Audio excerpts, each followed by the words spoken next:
వదినా, మార్కెట్కి వెళ్ళాలి, అన్నం పెట్టవా?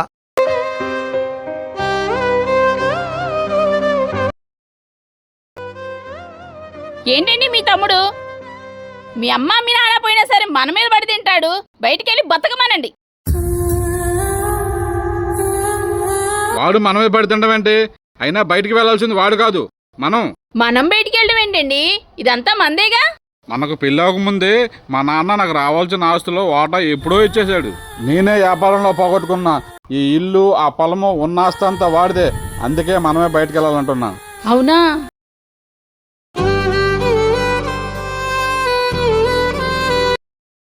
అయ్యా, అన్నం పెడతారా? అదేంటన్నయ్య, వ్యాపారం చేసి ఆస్తి మొత్తం పోగొట్టింది నేనుగా, నువ్వని చెప్తావేంటి వదినతో?